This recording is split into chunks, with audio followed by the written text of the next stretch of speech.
Well, hey, I'm back. Hey, what's happening, all my Dragonlings? I am your Dragon God of Gaming, Damian Dragon, and welcome to the Gaming News, where I run down the list of all the gaming news, facts, rumors, trivias, and everything coming out the gaming industry this week. Welcome to 2022, ladies and gentlemen. It is me, it is your Dragon God of Gaming. Well, I had a good time off, so I am taking my time just to max and relax, you know what I mean? And I had a wonderful holidays. I hope everyone had a safe Christmas, and I hope everyone had a very safe New Year's. So, with that being stated, it's time to get in, get good, and get gory. You guys know how we do things. Today we have something on a new Nintendo Switch game that's going to be coming out. Well, not a Nintendo Switch game, but part of the N64 expansion pack. And also something about, something has to do with Demon Souls, but I'm going to be freestyling that one instead of reading off my script. So, yeah. Alright. So, let's get straight into the action, shall we? Okay. It's been a minute. Okay. Today we're going to be talking about the Nintendo Switch. And we're going to be getting a divisive N64 game this coming month. So, 2022 is here, but 2021's problems still persist. Owners of Nintendo Switches all over the globe are wondering and aching to know what classic N64 game will come to the Switch next since the launch of the N64 expansion. Well, worry no more. The next game will be a game called Shadow Man, and the Shadow Man itself is getting a remaster. It's coming to the Nintendo eShop in a few weeks. Night Dive Studios and Valiant Entertainment announced the remaster back in March 2018, but it was not just announced for the Switch. It was also announced for the PC, PS4, and Xbox One. Since then, however, it has only came out for PC. I think there was some sort of problem with the console releases, which kept it off of shelves, if my memory serves me correctly. But I believe that's what kept it off the shelves. I think there was some problem with, it was something that kept the console releases off shelves.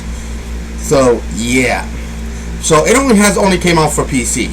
No other console releases are confirmed as of the moment, but at least the Switch will be getting the release.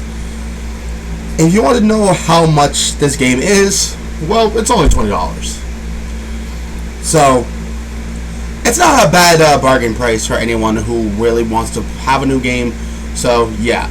It was supposed to be part of the N64 pack, because it has came out for the N64, PS1, back in the day. So, I think they're actually selling it as its own game. The remaster will be having its own game on the console. But I think the original version will be getting the N64 expansion treatment. So if you guys have the N64 expansion, then if you guys want to play it like that, go ahead and do so. But also, since it's getting a remaster, the remaster will be getting the $20. I think this part of the script I should have clarified, but is what it is. This part is taken from the news source itself about the game itself, which is comicbook.com, and is written by Tyler Fisher, and he writes, and I quote, "Released by developer Acclaim Studios, T-Side, and publisher Acclaim Entertainment, Shadow Man debuted back in 1999 via the Nintendo 64, PC, and PS1, like I said earlier. After its initial release, it then came to the Sega Dreamcast a few months later. To some, Shadow Man is a cult classic and one of the best games of its year, but has alluded to, many would disagree with this, in other words, it's a divisive game. Basically, I think deals with some topics that people would call not safe. I don't understand what they're going on about, but hey. But anyway, Shadow Man will be released in just a few weeks, so if you are into this, then it is time. Alright. I have never played Shadow Man. I've heard of it, never played it.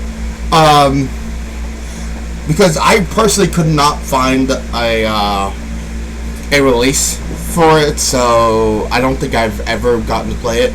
So, at any rate, it's going to be part of the N64 expansion pack, but it will also be a remastered on the console itself. So, if you guys want to see it for yourselves, go ahead and check it out.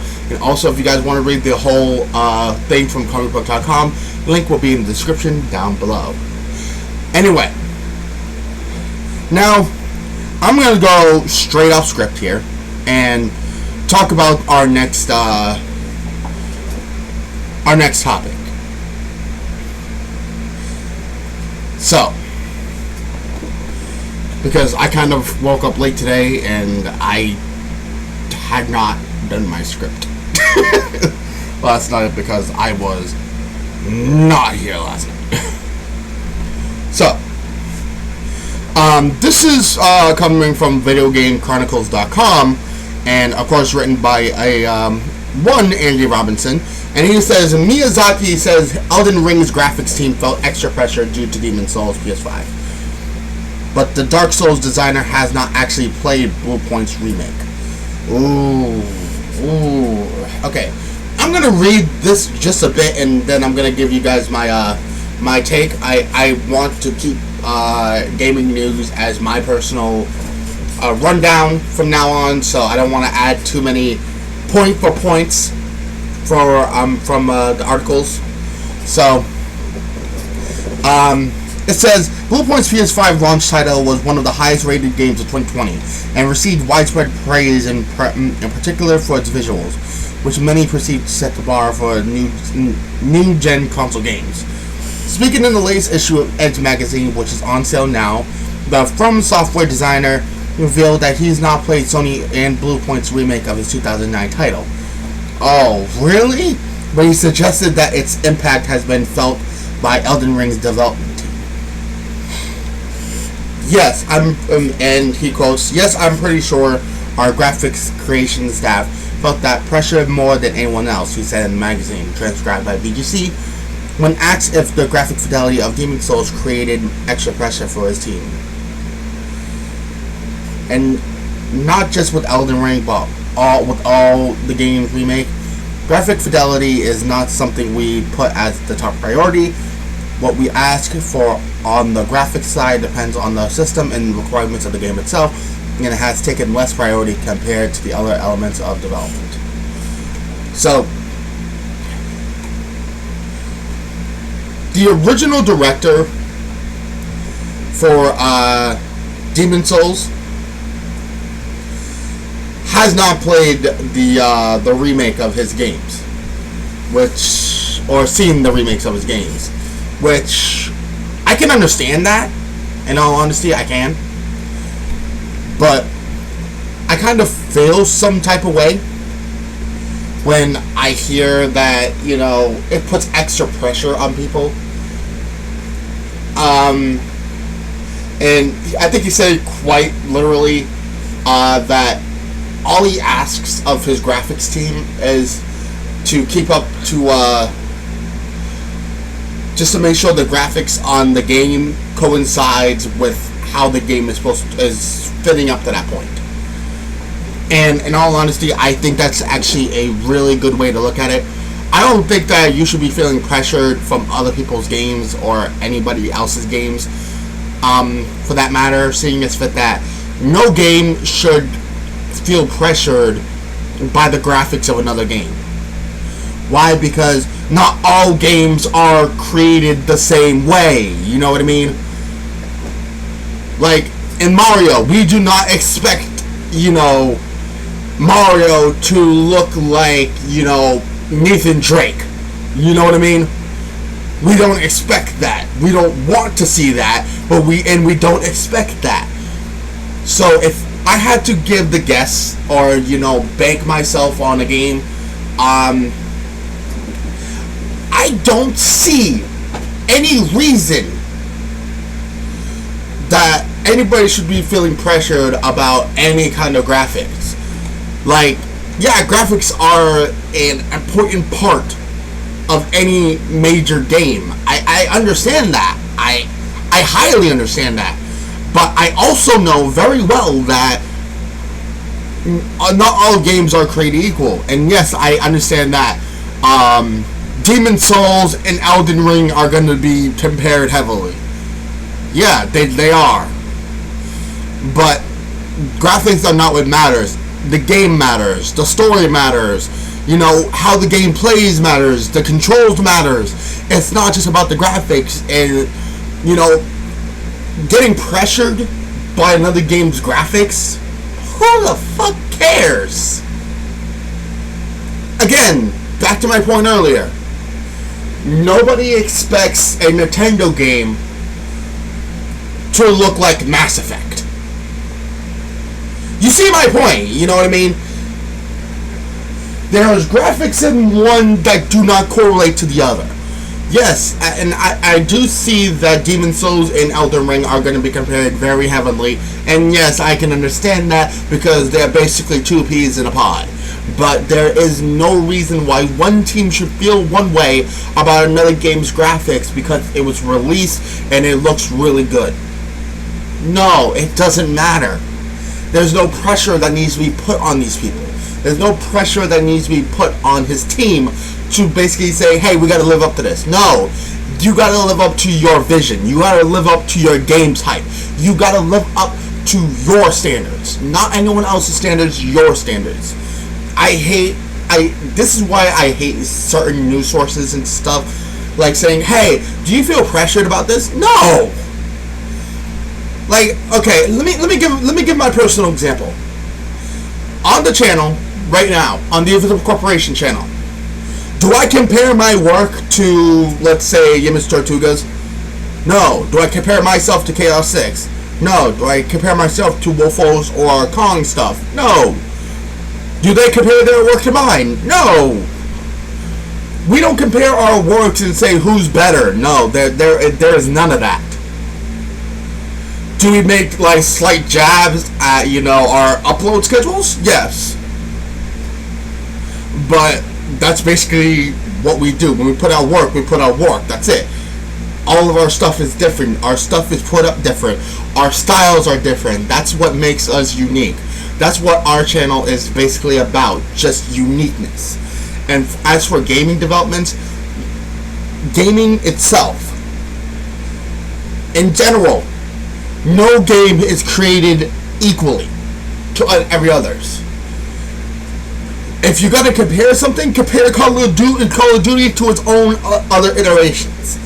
If you're gonna make that comparison, if you're gonna make a comparison of graphics, compare the last game of the Call of Duty franchise to what's gonna come next. And don't tell me there's not gonna be another Call of Duty, because there is. I know damn well that series is not ever gonna fucking die unless they have more wars. But Call of Duty and another Call of Duty game can be compared in its graphic settings. Okay, but would you compare Call of Duty's graphics to, let's say, hypothetically, I'm just gonna keep on bringing it up, like Nintendo's fucking console games. Would you compare Call of Duty's graphics to Metroid? No! Are you gonna compare Gran Turismo to Mario Kart? No! There's two completely different styles and two sets of graphics that make those games unique. The graphics that you put on one game does not correlate to the other. There should be no pressure. As long as your game is golden, that's what matters. And I hate when I have to go on spiels like this because, I'm not always the right person to talk to about that. But as a lover of gaming since I was a young kid, and seeing how, you know, the gaming world has grown. My first ever console was a Super Nintendo. Have I played the NES? Yes. Have I played a Sega Dreamcast before? Yes. Have I played the Genesis? Yes. Have I played the Famicom before? I have. And have I played an arcade machine? I have. I've seen the progression of consoles. And I hate when things like this comes up and says, are you pressured by another game? What sense does that make? Focus on you. And you'll be fine. Just focus on you. And that's why he said he's really not that pressured. He just, all he asks of his graphics team is that they keep up with the system requirements and how the game is going to run. Make sure the game runs with the graphics. And you know what? Cool! That's the mindset that they should have. Another developer's or another team's game should not be compared to the project that is being worked on in the process. When I started making one of my games, was I gonna think that it's gonna be the next Call of Duty? Hell no. I knew very well that it wasn't going to. So I didn't compare myself to any other game. I was just focused on what I was doing. And yes, I am still working on a game, but I just had to put it on hiatus. It's been on hiatus for about a year or two now, so yes, I am still in development of a game. So, but I hate the fact that anybody was acts if they're pressured by another game. No, don't do that. All games are created differently, but gamers are all created as equal. So, it is what it is. Anyway, I stretched that for 10 minutes. Jesus. Sorry. Anyway, ladies and gentlemen, thank you guys so much for watching. Thank you guys so much for listening. I apologize for that spiel, but hearing that just it sometimes bugs me. Because as a lover of games, it's sometimes hard to hear that any party is being pressured about their game. Stop it. Get some help. Anyway, thank you guys so much for watching. I guess I get the second, I get one of the videos for the second day of the new year. So, happy 2022, ladies and gentlemen. I hope that everyone has had a happy New Year's Day and a happy New Year's Eve. Hope everyone got either wasted or fucking had fun all fucking day long. So, hope everyone enjoyed. 2022 is going to be amazing. The time to be part of the Invisible Corporation channel. Also, down in the description down below is not only these two news articles. If you guys want to go check that out, please do so. But also, down in the description down below as well is all of our lovely, beautiful content creators. They all do a lovely bunch of work. They are a lovely bunch of coconuts, and I can guarantee you that anytime you see one of my stuff on screen, I want you to go and immediately go click on one of theirs as well. Give them some love as you give me some love. So, hey, it's a win-win. And I can guarantee you every single day there's going to be something new out. So, don't waste time. Come in, see what we got. Anyway, till then, ladies and gentlemen, hope you guys enjoyed. But it's time for us to end off. You guys know the deal. You guys know my squeal. Good gaming, happy hunting, and I'll see all you dragonlings back inside the world of the gaming news. Hope you guys enjoyed. And I'll see you guys next time for some more Damian Dragon action. Peace.